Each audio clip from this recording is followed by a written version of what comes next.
Pues el título en esta mañana se llama Muertos Vivientes. Muertos Vivientes. Y vamos a abrir la Biblia en 1 Pedro capítulo 2. 1 Pedro capítulo 2. Y hoy vamos a predicar de uno de los picos de la carta a nivel doctrinal. 1 Pedro capítulo 2.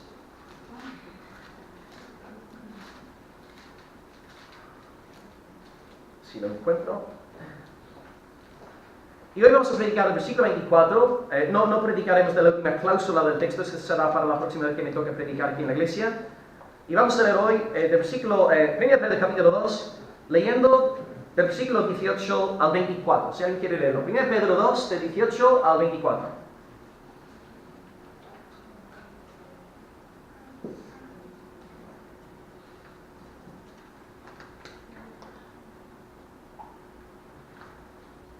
Criados, estad sujetos con todo respeto a vuestros amos, no solamente a los buenos y afables, sino también a los difíciles de soportar.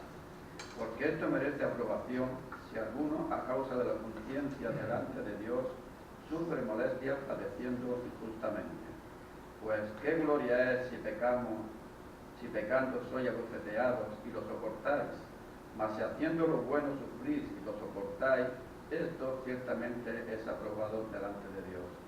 Pues para esto fuisteis llamados, porque también Cristo padeció por nosotros, dejándonos ejemplo para que sigáis sus pisadas, el cual nos hizo pecado, ni se halló engaño en su boca, que en cuanto le maldecían, no respondían con maldición, cuando padecía no amenazaba, sino encontraba la causa al que juzgaba justamente, quien llevó él mismo nuestros pecados en su cuerpo sobre el madero, para que nosotros, estando muertos a los pecados, vivamos a la justicia, y por cuya herida fuisteis sanados. Muy bien, vamos a tocar todo el versículo hoy, salvo esta última cláusula. Esto ya lo predicaremos pues la próxima vez que me toque predicar. Así que vamos a enfocarnos bien en las primeras 4 cláusulas ahí del texto. Pues muy bien, una pequeña introducción, hay gente visitándonos para que sepáis dónde nos estamos moviendo en esta mañana. Pues bien, Pedro aquí está empleando el ejemplo de Jesucristo para los trabajadores que están en Asia Menor sufriendo injustamente.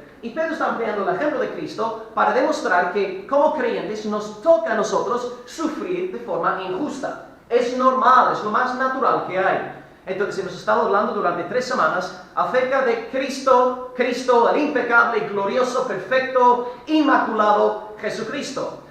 A diferencia de Jesucristo, los hermanos en Asia Menor sí habían pecado.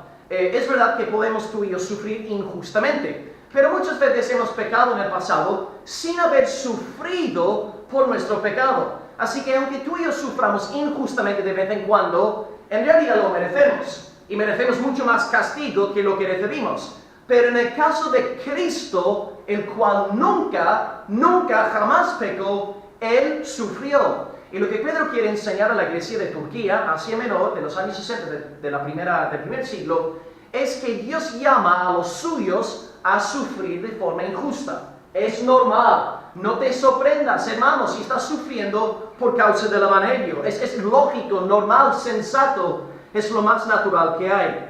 Cristo entonces, siendo perfecto e impecable, sufre. Y cuando maldicen a Cristo, no responde con maldición. Cuando amenazan a Cristo, Él no amenaza a nadie, a pesar de que todos los ejércitos del cielo estuviesen con Él. Cristo se deja crucificar y matar. Así que todo esto, Pedro lo hace con el fin de enseñarnos algo importante. El gran principio de la sumisión.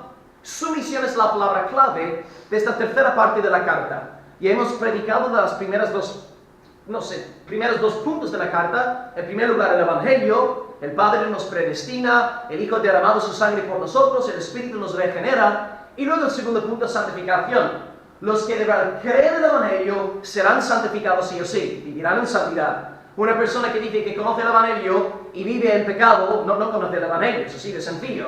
La gracia de Dios nunca puede ser usada como un pretexto para vivir en desgracia. La gracia de Dios produce santificación y una parte importante de la santificación es sumisión, soportar las aflicciones como soldados de Jesucristo.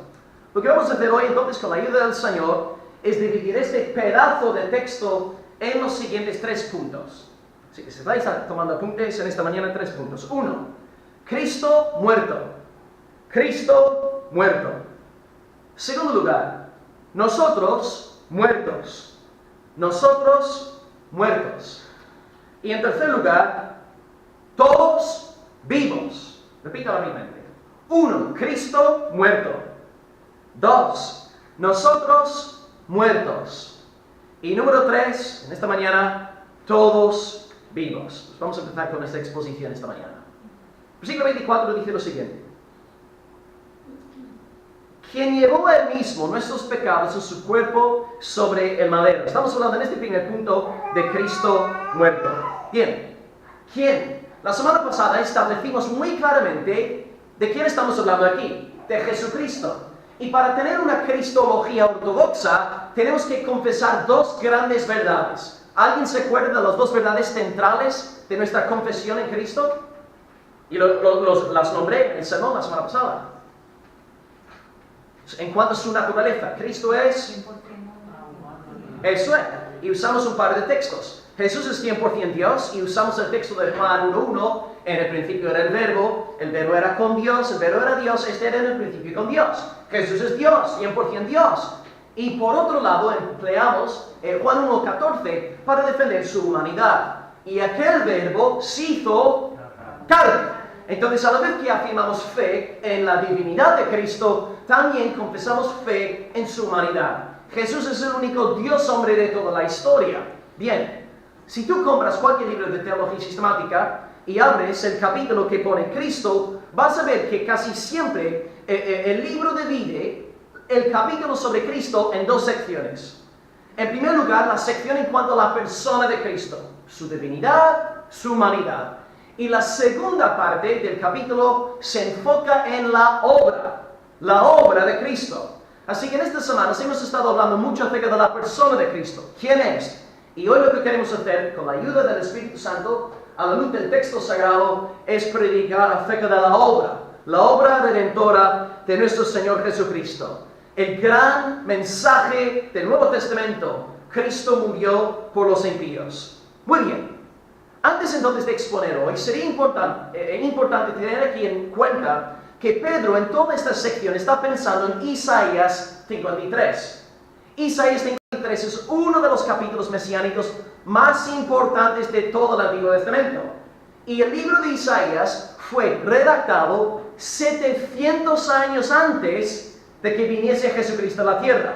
Y voy a leeros 3 citas textuales de Isaías 53 que compaginan perfectamente con lo que Pedro está diciendo aquí en la carta. Isaías 53, primero leo el versículo 5, dice: Él herido fue por nuestros pecados. ¿De quién está hablando Isaías? De Cristo. 700 años antes de que naciera Jesucristo. Eso es una prueba indubitable de que la Biblia es la palabra de Dios.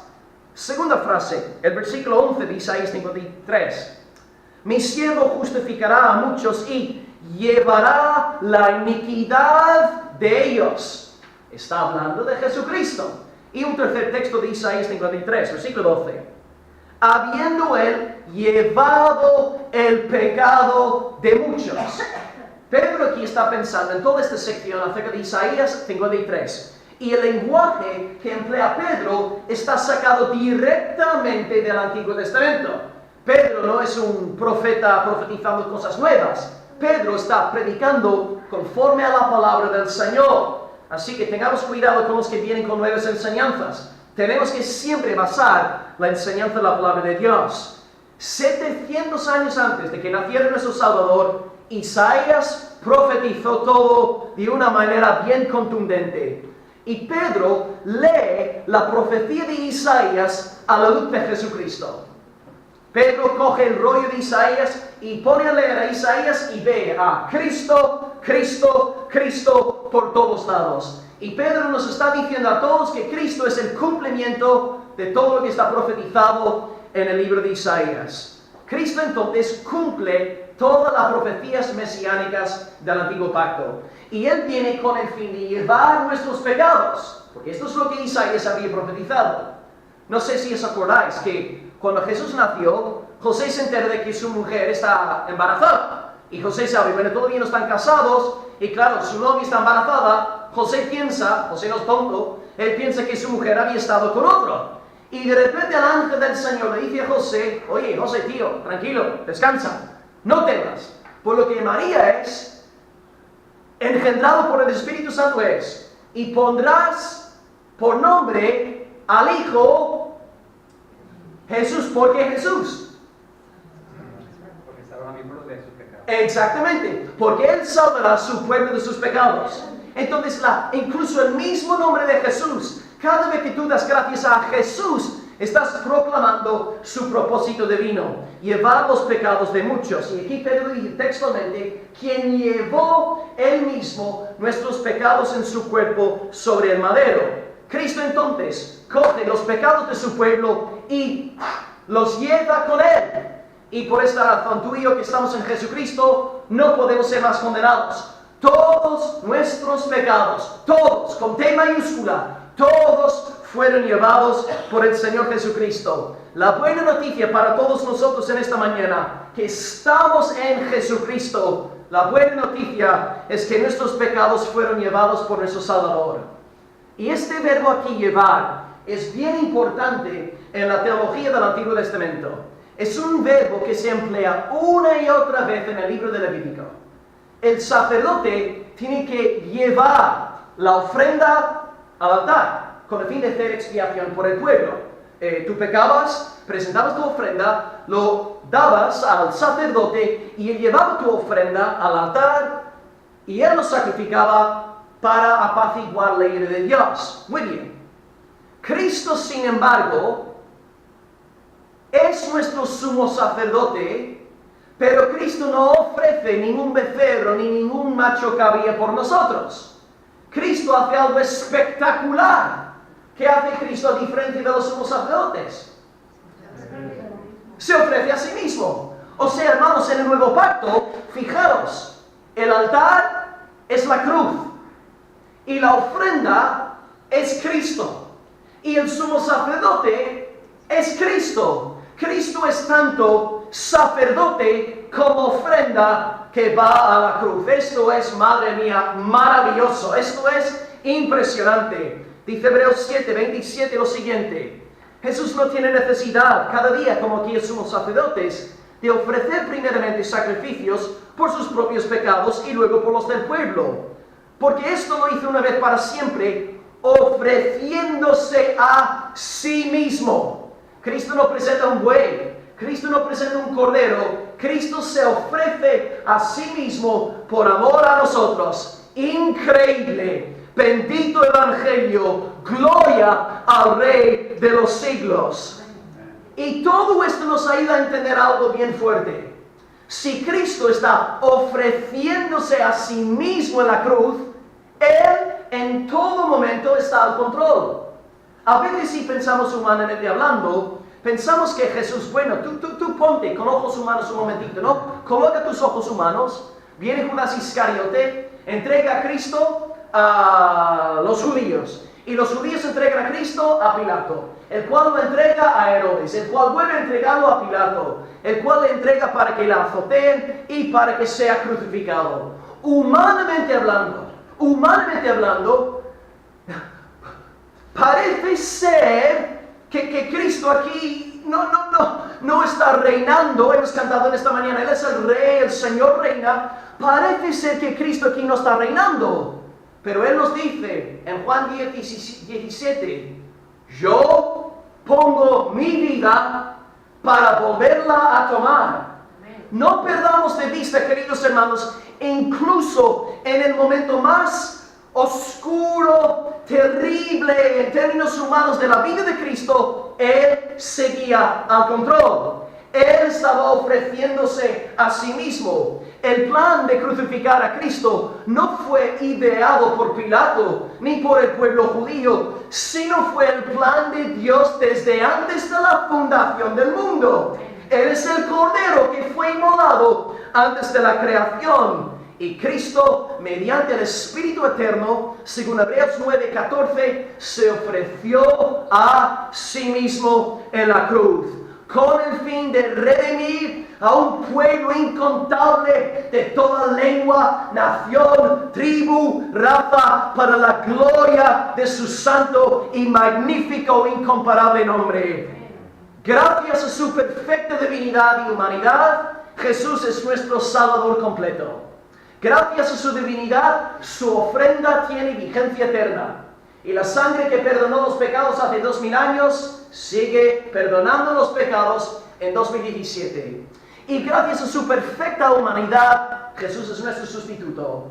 Jesús entonces es cabal, perfecto, completo. Todo lo que tú necesitas, hermano, hermana, se halla en Jesucristo. Se encuentra en Él.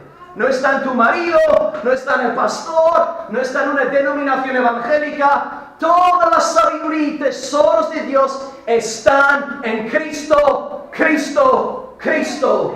Él es el Rey, Él es el Señor, Él es nuestro Salvador. Él llevó todos nuestros pecados, convirtiéndose en maldición. Según lo que dice Pedro aquí, llevando nuestros pecados en su cuerpo sobre el madero.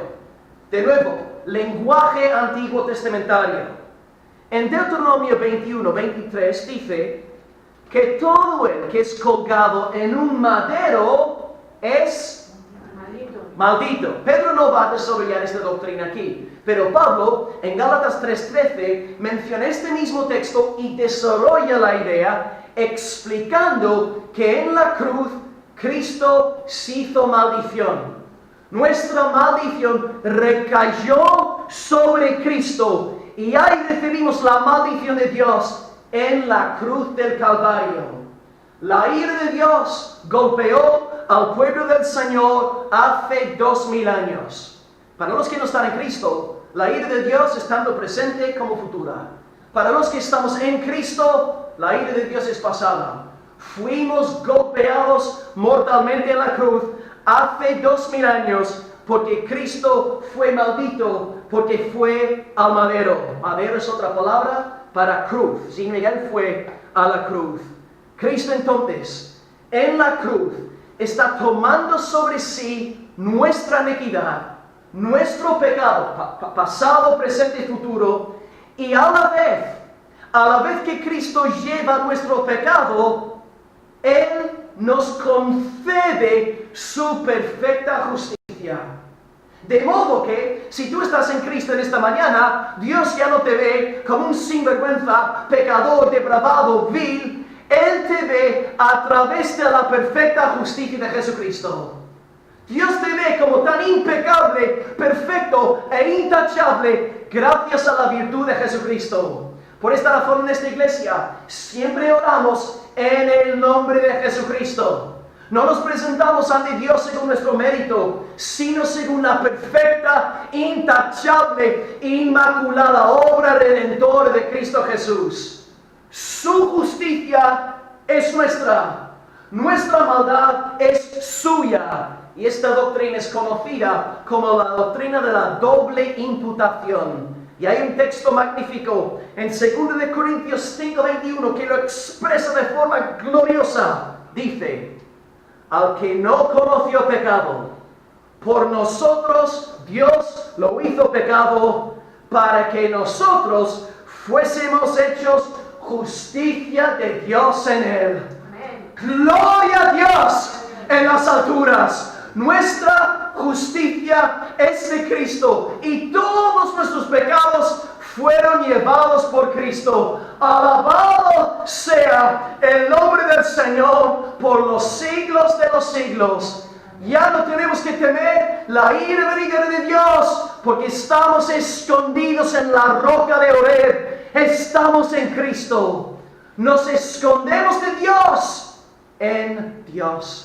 Nos escondemos de la ira del Padre en el Hijo. Si tú estás en Jesucristo en esta mañana, oh, eres bienaventurado. Eres bendito más allá de lo que puedas concebir. Estás en el Hijo. Dios te ve en el Hijo. Por lo tanto, gloria al Hijo por los siglos de los siglos. Y si nuestro Salvador se ofreció a sí mismo por amor a nosotros, ¿Cómo no vamos a entregar nuestras vidas por amor a Él? Bendito seas Jesús. Bendito seas Padre. Bendito seas Espíritu Santo. Él ha llevado nuestros pecados en el madero, en la cruz. Y ahora no podemos ser más condenados. Bendito sea el nombre del Señor. En segundo lugar, esta verdad que vamos a tocar ahora tiene la capacidad, la potencia de trastornar tu vida, de revolucionarte. El segundo punto en esta mañana, nosotros muertos. Nosotros muertos. Si conseguimos entender esta segunda verdad en esta mañana, nuestras vidas cristianas no podrán volver a ser como antes. Cristo muerto por nosotros. Nuestro pecado es suyo ahora, su justicia es nuestra. Segundo lugar, para que nosotros, estando muertos a los pecados. Y aquí estamos hablando de nosotros muertos. Bien, Pedro dice que tú y yo, los que somos de Cristo, los que no sois de Cristo, esto no se aplica a vosotros. Estáis perdidos, tenéis que clamar a Dios por perdón. Pero los que estamos en Cristo, estamos muertos al pecado. Ahora bien, cuando yo leí esta frase, la primera reacción que manifesté fue: ¿cómo puedo yo estar muerto al pecado si sigo luchando contra el pecado casi todo el día? Yo soy muy orgulloso, prepotente, arrogante por naturaleza. Avaricia, codicia, lujuria, amor a la comodidad. Yo bien me conozco, bien sé que mi corazón es engañoso sobre todas las cosas, ni me fío de mí mismo. ¿Cómo puedo yo estar muerto a los pecados si sigo luchando contra el pecado casi todos los días de mi vida? Mire, yo llevo 15 años en Cristo y hasta el día de hoy sigo luchando, sigo batallando contra el pecado. ¿Cómo puedo reconciliar esta frase de Pedro con mi experiencia cristiana? Y me imagino que mi experiencia es la misma que la vuestra, a no ser que seáis ya inmaculados y perfectos y ya pronto para ser glorificados. ¿Cómo puedo yo estar muerto al pecado? Nosotros, ¿cómo podemos estar muertos a los pecados? Pues bien, lo que está en juego aquí es nuestra posición legal ante Dios. Pedro está pensando en términos jurídicos, forenses, en nuestro estado legal delante del tribunal de Dios. Estamos literalmente, legalmente muertos al pecado. Así que hay que hacer una clara distinción aquí para entender este punto entre nuestro estado objetivo delante de Dios, según la obra objetiva de Cristo, según la declaración de Dios, justificado, y distinguir entre esto y luego lo que experimentamos a nivel subjetivo. Mi pelea en el día a día con el pecado, mi rebeldía, mis metaduras de pata. Bien, ¿cómo podemos entender esto? La semana pasada explicamos que en Adán somos triplemente culpables. Triplemente culpables. 1. El pecado de Adán es imputado a toda su descendencia. 2. Hemos heredado de nuestro padre una naturaleza corrupta, malvada, perversa. 3. Hemos cometido un montón de pecados actuales. Fornicación, mentira, engaño, un montón de cosas. Somos triplemente culpables si estamos en Adán. Pero si estamos en Cristo, somos triplemente bendecidos. Porque ya no nos es imputado el pecado de Adán, sino nos es imputada la perfecta justicia de Jesucristo. En segundo lugar, tenemos una nueva naturaleza concedida por el Espíritu Santo que se deleita en la voluntad de Dios. Según la profecía de Ezequiel 36:26, Dios nos ha quitado el corazón de carne, nos ha quitado el corazón de piedra, colocando un corazón de carne. Ahora tenemos una naturaleza que se deleita en Dios. Y en tercer lugar, nosotros ahora hacemos buenas obras. Hacemos obras que glorifican al Señor, que fueron ya escritas desde antes de la fundación del mundo, según la profecía de Efesios 2, versículo 10. Así que, en Adán somos triplemente culpables, pero en Cristo somos triplemente bendecidos. Y toda la raza humana se divide en estos dos bloques. No es o derechista o izquierdista, no es o blanco o negro, no es o alto o bajo, ni feo ni guapo. Todos vosotros que estáis aquí en esta mañana, estáis en una de dos familias. O la familia de Adán o la familia de Cristo. Por muy majo, por muy recto, por muy noble que sea una persona de la familia de Adán, sigue siendo triplemente culpable, porque está plagado de pecado y todo lo que hace no lo hace para la gloria de Dios. Y por muy problemática y pesada que sea una persona que está en Jesucristo, esta persona sigue siendo triplemente bendecida, gracias al mérito y a la perfecta virtud de Jesucristo. A veces somos muy superficiales y pensamos, bueno, pues mira, he contado una mentira, ahora voy al infierno. No, las cosas no son así. Tú vas al infierno porque eres un pecador y mientes porque eres un pecador. Y eres un pecador porque perteneces a Adán. Así que tenemos que empezar a entender que delante de Dios hay dos estados. O Adán o el segundo Adán, Jesucristo. Y toda la familia humana está dividida en estas dos grandes familias. Ahí está la gran línea divisoria. Los que estamos en Cristo, aunque peleemos en el día a día contra el pecado, no podemos ser más condenados. Es absolutamente imposible porque la obra objetiva de Cristo quitó todos nuestros pecados, ¿sí? Seguimos luchando, estamos metidos en la batalla, hay una naturaleza nueva y una naturaleza pecaminosa, pero Cristo ha quitado nuestro pecado. Nuestra salvación no depende de nuestras buenas obras, depende de Jesucristo, su obra vicaria, no sé cómo decir esta palabra en español, substitutionary en inglés. Sí, obra de sustitución en la cruz. Los que estamos en Jesús no podemos ser más condenados. Ahora bien, yo suelto esta frase aquí en el púlpito. Y hay alguien seguramente en la congregación que está pensando, no puede decir esto.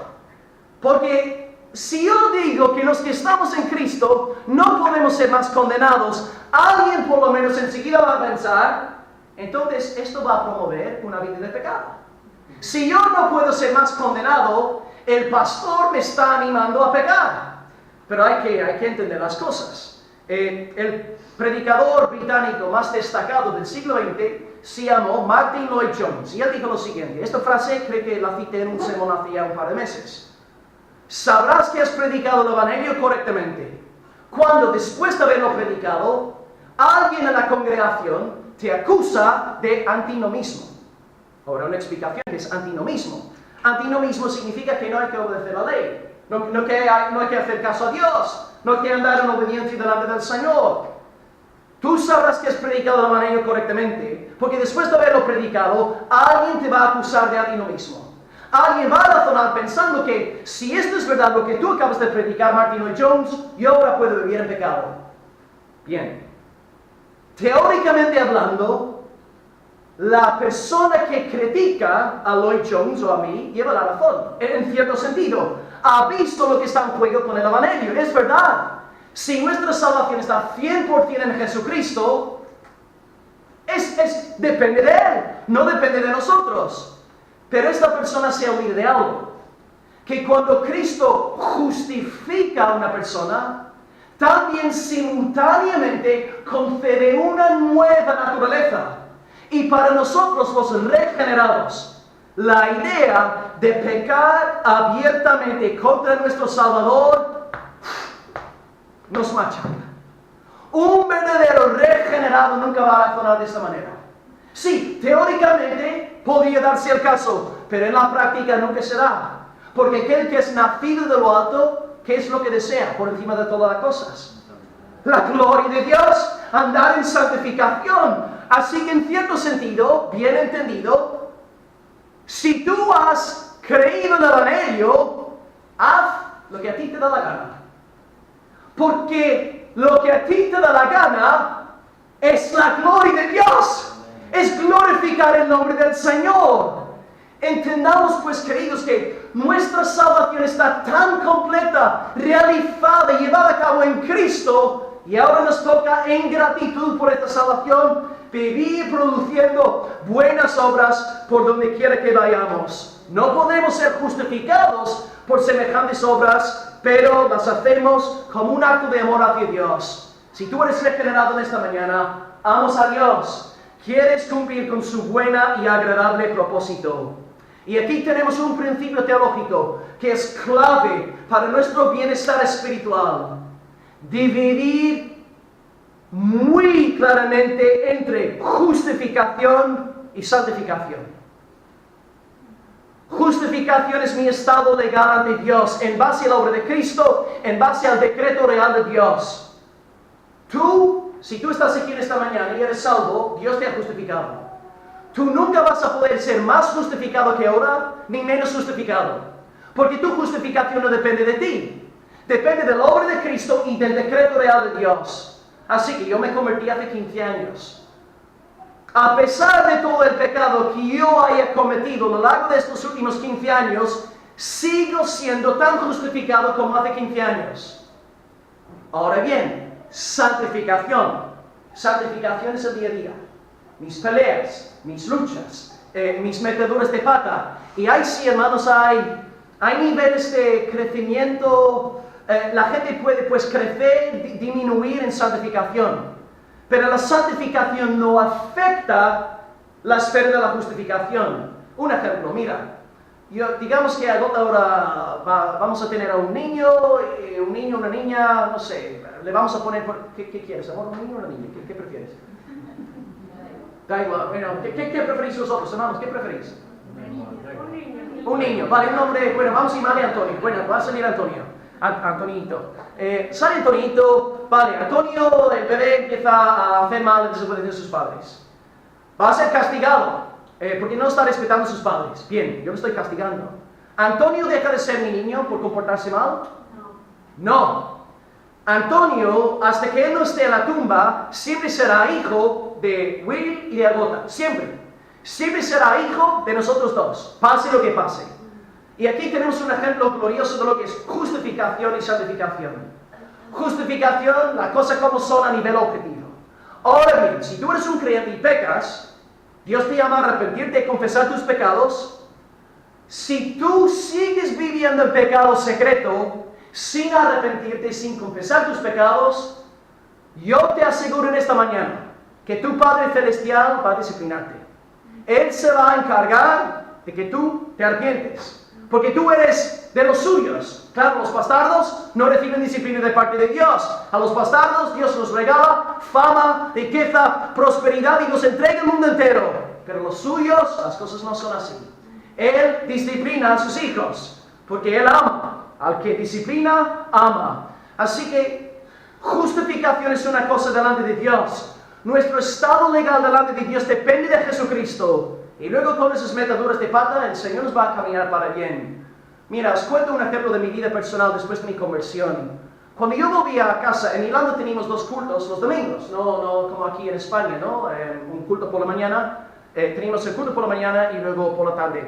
Cuando yo volví a casa, los cultos, yo me convertí con 17 años, yo volví a casa los domingos por la noche. Había estado en la casa de Dios. Estábamos alabando, el pastor había predicado la palabra, wow, yo tenía hormigas en los pantalones.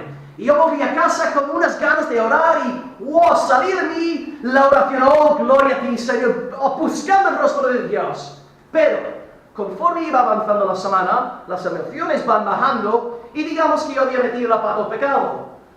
Ya no me resultaba tan fácil orar al Señor. Y yo me acuerdo en un par de momentos, ya con mis 18 años, antes de orar, yo intenté hacer algo bueno para quitarme la suciedad de la conciencia. Intenté pues echar una mano a mi madre con algo y después de haber hecho algo bueno, me puse a orar. Lo que estaba haciendo fue una negación del Evangelio. Nuestro estado delante de Dios no depende de nuestras buenas ni de nuestras malas obras. Si estamos en la familia de Jesucristo, nos presentamos siempre en el nombre de Cristo. Si el culto acaba, estamos llenos de la presencia de Dios y nos sentimos como los reyes del mundo, nos presentamos en el nombre de Cristo. Y si hemos metido la pata, hemos hablado mal de nuestra esposa, nos presentamos en el nombre de Jesucristo. Es Cristo. Y lo que tenemos que hacer, pues claro, confesar, arrepentirnos. Si no distinguimos claramente entre justificación y santificación, pues hermanos, volvamos a la Iglesia Católica Romana. Volvamos al Vaticano. Volvamos al estado de Martín Lutero antes del descubrimiento del Evangelio de la justificación por la fe. Volvamos a Roma. Cerremos la iglesia y pues podemos unirnos a la iglesia católica. Tenemos que distinguir cuidadosamente justificación por un lado y santificación por el otro. Recordando siempre que si somos de Cristo, somos hijos. Y si pecamos, el Señor también pagó por todos los pecados que cometemos como creyentes. Pero si no nos arrepentimos, nuestro Padre sí o sí se va a encargar de disciplinarnos de la forma que Él vea más necesaria. Que esta grandiosa verdad, hermanos, de que estamos muertos a los pecados, sirva para, no sé, revolucionar vuestras vidas cristianas. Yo sé que hay pocas verdades a lo largo de los años que a mí me han dado más consuelo que esta. Saber que siempre me presento a Dios en el nombre de Cristo. Y aunque hayas tenido un buen día, un mal día, siempre puedes disfrutar de la presencia del Señor gracias a Jesucristo. Que esta verdad sirva para que seamos un pueblo cristocéntrico, cristológico. Y en último lugar, y aquí vamos a hablar ahora sí de la santificación, llevó nuestros pecados en su cuerpo sobre el madero, para que nosotros, estando muertos a los pecados, y ahora aquí el tercer punto para acabar hoy, vivamos a la justicia. Aquí tenemos santificación. Entonces tenemos la obra vicaria de Cristo en primer lugar. En segundo lugar tenemos la justificación, legalmente muertos ante el pecado. Y ahora en tercer lugar tenemos la doctrina de la santificación, la doctrina del crecimiento cristiano. Nace Antonio y Antonio empezará a crecer hasta que esté a la misma altura que este Antonio grandote, ¿no? Y en la santificación cristiana es la doctrina del crecimiento cristiano. Paso a paso, día a día, vamos creciendo cada vez más a la imagen de Jesucristo. Bien, acabaremos hoy hablando sobre la santificación. Cristo entonces, según Pedro, no simplemente muere con el fin de quitar nuestro pecado en el sentido legal. Muere con el fin de justificarnos, sí, pero hay más. Cristo no solamente quiere que nosotros seamos justificados, también quiere que seamos santificados. Las dos cosas andando unidas. Cristo hizo todo por medio de su muerte y resurrección. Pablo dice muy claramente, ¿no? En 1 Corintios 15, si Cristo no hubiese resucitado, vana es nuestra fe, vana es nuestra predicación. Gracias a Dios, la tumba está vacía. Jesús no está ahí. Él ha triunfado y por lo tanto somos justificados. Cuando Dios resucitó a su Hijo, estaba diciendo públicamente que se deleitaba en el Hijo, que se agradó en la ofrenda de su Hijo. Lo que ha hecho mi Hijo es perfecto, lo acepto y por lo tanto lo resucito en plan público, para que tú y yo sepamos que Cristo es el único camino de salvación. Y de esta forma también Dios cumplió la profecía mesiánica de Salmo 16:10, que dice lo siguiente: no dejarás mi alma en el Seol, ni permitirás que tu santo, tu ungido, vea corrupción. Esta profecía no se trató de David, se trató de Cristo. Y de hecho esta frase está citada textualmente por Pedro en el día de Pentecostés, diciendo esta profecía se ha cumplido en Jesús Nazareno resucitado. Dios ha cumplido su promesa. Bien. Cristo por un lado muere con el fin de que seamos justificados, pero también resucita con el fin de que seamos tú y yo santificados, que vivamos vidas puras, santas, que vivamos una nueva vida. Un texto aquí para apoyar esta idea, Romanos 6:4. Cristo resucitó de los muertos para la gloria del Padre, para que nosotros andemos en vida nueva, santificación. Así que Cristo muere, sí, con el propósito de justificar, pero también con el propósito de santificarnos. Jesús entonces compra nuestra santificación en la cruz.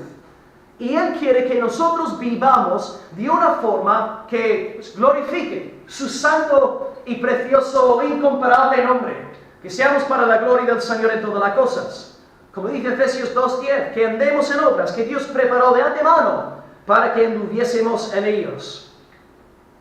¿Cómo podemos entonces tú y yo como una iglesia crecer en nuestra santificación? ¿Cómo podemos vivir a la justicia? Dos pautas importantes. Primera pauta: predícate el Evangelio todos los días de tu vida. Predícate el Evangelio. Y tú verás cuando te levantas por la mañana, quitándote los moquitos de la nariz, y te vas predicando al espejo: Dios me ha predestinado desde antes de la fundación del mundo. Cristo el impecable derramado su sangre por mí. El Espíritu Santo entró en la tumba de Lázaro, resucitándome. Y ya verás, hermano, cómo el fuego empieza a encenderse de nuevo.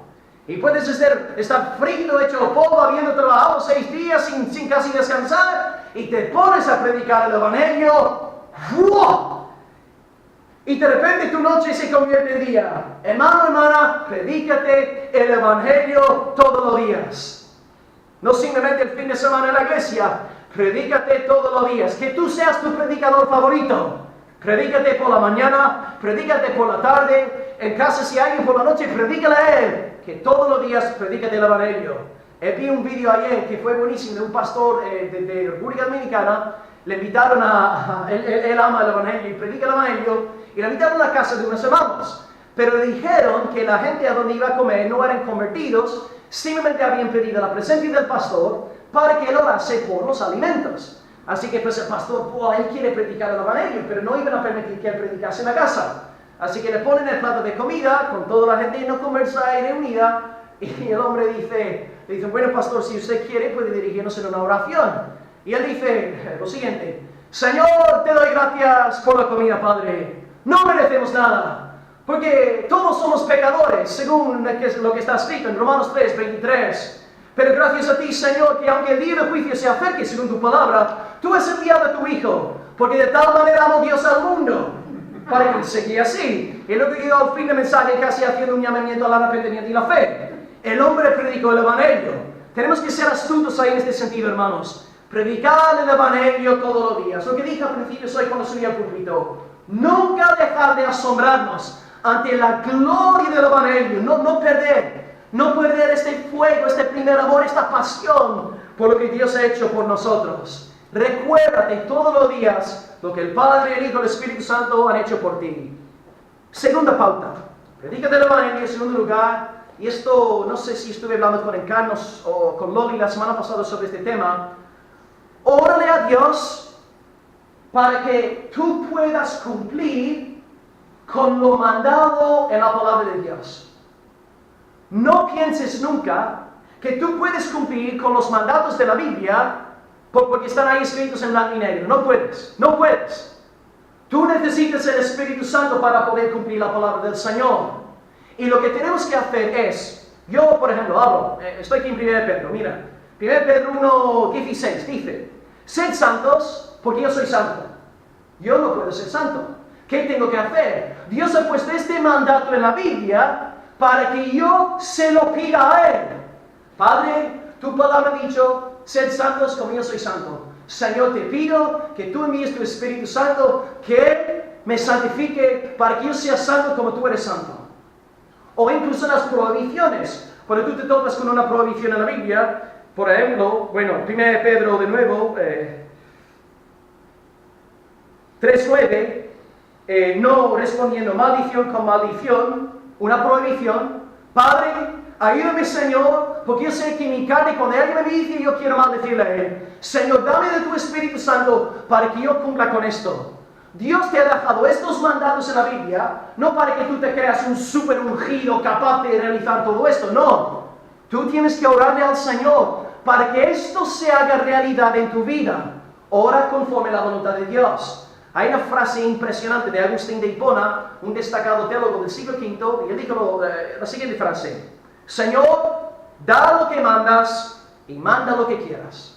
Repito: Señor, da lo que mandas. Tú me has dicho: sed santos porque yo soy santo. Da lo que mandas y manda lo que quieras. El mandato que tú encuentres en la Biblia, la prohibición que tú encuentres en la Biblia, órale a Dios: Señor, cumple esto en mí. Y esto te va a ayudar mucho a la hora de crecer en tu santificación a nivel personal. Así que recordad también, amados, que en este proceso de la santificación, cuando estamos predicándonos el Evangelio y orando constantemente, Dios nunca nos deja solos. No pensar nunca que Dios es como aquel deísta, ¿no? que crea el mundo en el principio y luego abandona el mundo. No. Dios te ha salvado en el principio, te ha regenerado y actualmente Dios te está sosteniendo con la palabra de su poder. Cuenta con la ayuda del Espíritu Santo en cada paso de tu santificación. Hebreos 13:5 dice lo siguiente: no te desampararé, dice el Señor, ni te dejaré.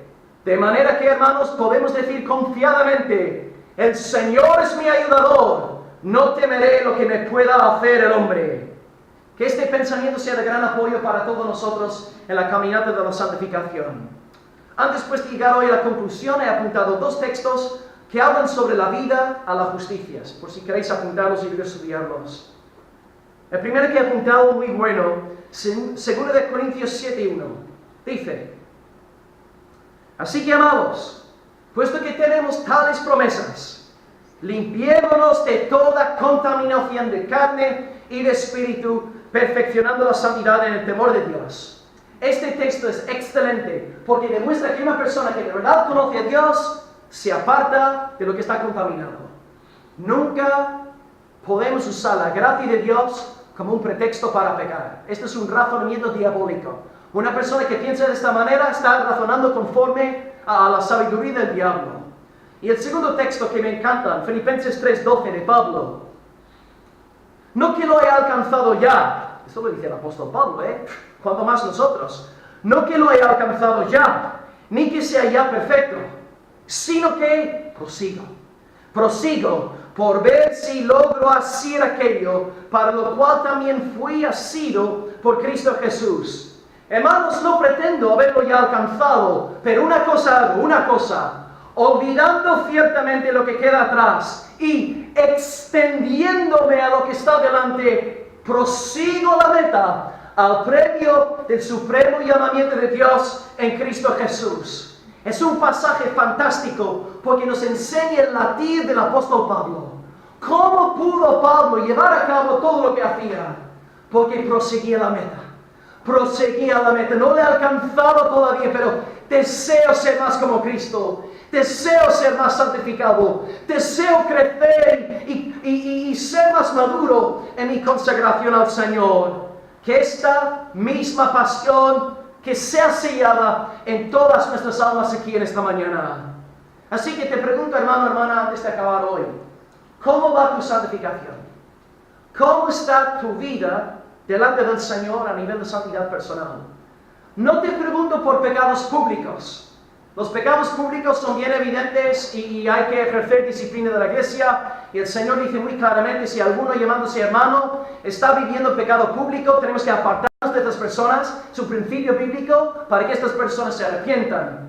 Pero incluso en tu vida a nivel privado, donde no vemos cómo estás andando delante del Señor, todas las esferas de tu vida, en el hogar, tu trato, tu esposa, cómo tratas a tu esposa, ¿estás disciplinando a tus niños conforme a la palabra de Dios? ¿O no estás ejerciendo tu papel de esposo, de marido, en el sector sociopolítico? ¿Estás andando en pureza delante del Estado? ¿Estás haciendo las cosas bien?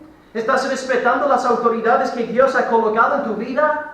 Que podamos examinarnos en todas estas áreas en esta mañana y pedir al Señor que nos haga apartarnos de lo vil, de lo pecaminoso, de lo que no da gloria al Señor. Que vivamos a la justicia y que recordemos siempre que Dios nos llama a hacerlo en base a lo que Cristo ha hecho por nosotros en la cruz. La próxima vez que tú estés a punto de pecar, recuerda la cruz de Cristo. Recuerda el Calvario. Recuerda al Cristo resucitado. Y de repente no será tan fácil pecar. Recuerda el Evangelio. En cada momento de tentación, predícate el Evangelio. Así que, hermanos, que seamos un pueblo no solamente justificado, sino un pueblo santificado para la gloria del Señor. Recapitulemos entonces lo que hemos predicado en esta mañana, leyendo el texto por última vez. Quien llevó él mismo nuestros pecados en su cuerpo sobre el madero, para que nosotros, estando muertos a los pecados, vivamos a la justicia. Un pequeño repaso y ahora oramos. En primer lugar, hablamos del Cristo muerto. Nos enfocamos en la persona de Jesús y en su obra gloriosa e impecable, explicando que la profecía de Isaías 53 se ha cumplido a la perfección. Y comentamos que Jesús no es simplemente nuestro sumo sacerdote, sino también la ofrenda. Él puso su vida. Él estaba al control y nos gloriamos en la doctrina de la doble imputación. Su justicia es nuestra transgresión es suya. El meollo del evangelio bíblico. En segundo lugar, hablamos de que nosotros también estamos muertos. Y procuramos explicar cuidadosamente la diferencia entre justificación y santificación. Nuestro estado objetivo delante de Dios, legal, forense, jurídico, y luego nuestras batallas en el día a día. Y explicamos de manera retundente que nuestro estado delante de Dios no depende de nuestra santificación, sino de la justificación realizada en Cristo y el decreto real del Padre.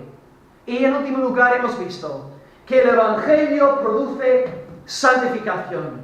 Vamos a crecer en Dios. Vamos a hacer las cosas que agradan al Señor, porque el Espíritu Santo nos está en nosotros. Y dimos dos pautas para crecer en esa santificación. En primer lugar, predicamos el Evangelio todos los días. Recordarnos constantemente la belleza de esta obra salvadora de Dios. Y en segundo lugar, cada vez que encontramos un mandato o una prohibición en la Biblia, convertir este versículo en un asunto de oración. Padre, ayúdame a cumplir esto. Padre, ayúdame a obedecer tu voluntad. De esta manera, pues el Espíritu Santo nos usará. Él recibirá toda la gloria. Hermanos, en esta mañana, esto para mí ha sido un banquete. Y yo de verdad, yo tengo ganas de saltar. Cuán grande es el Evangelio de nuestro Salvador. Doble imputación. Nuestro pecado fue llevado por el Cordero de Dios y su justicia es mía. Si no estuviese escrito esto en la Biblia, no me lo creería. No me lo creería. Gloria a Dios por el Evangelio. Y a todos vosotros que no sois del Señor en esta mañana, os recuerdo que estáis malditos. Os recuerdo que la ira de Dios está a cada uno de vosotros, por muy majos y amigables que seáis. Os animo en esta mañana a fijar vuestros ojos en el Cristo de amor, en el Cristo que ha derramado su sangre por los impíos. Y os recuerdo una vez más que Cristo no salva a buenas personas. Amén. Tú me dices en esta mañana, yo no puedo ser salvado, yo soy muy malo. Oh, me alegro, porque Dios salva a las malas personas. Malas personas como yo, malas personas como los demás que somos salvos, y malas personas como vosotros que todavía no sois del Señor. Recordad que el Evangelio de esta mañana es para todos los que estamos aquí.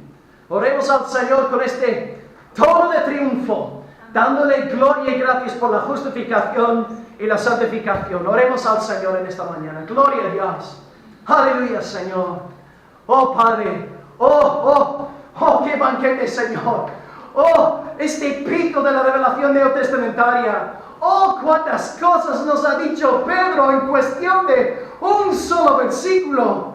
Con razón, este libro es inspirado por tu Espíritu Santo. Confesamos las palabras de Pablo, que toda escritura es inspirada, útil para redarguir, instruir, enseñar, para que el varón de Dios sea perfecto, enteramente preparado para toda buena obra. Gracias por regalarnos un libro infalible, inerrante, inspirado, glorioso en todos los sentidos. Señor, en esta mañana te damos gracias en primer lugar por el Cristo muerto. Gracias por nuestro sumo sacerdote, según el orden del Melquisedec, que no tiene ni principio ni fin de días. Gracias porque a diferencia de los demás sacerdotes, Él se ofreció a sí mismo. Él es nuestro sumo sacerdote, Él es nuestra ofrenda, y Él se entregó a sí mismo en la cruz. Padre, danos ojos espirituales para entender que incluso en su pasión, que tu Hijo seguía al mando, seguía al control. Él puso su vida para volverla a tomar. Gracias por la interpretación doctrinal de esta muerte dada por Pedro en esta mañana, que murió no simplemente como un mártir de una causa religiosa, murió para llevar nuestros pecados. Oh, alabado seas por este gran plan, este grandioso evangelio. Nos hace, Señor, bailar y cantar de alegría.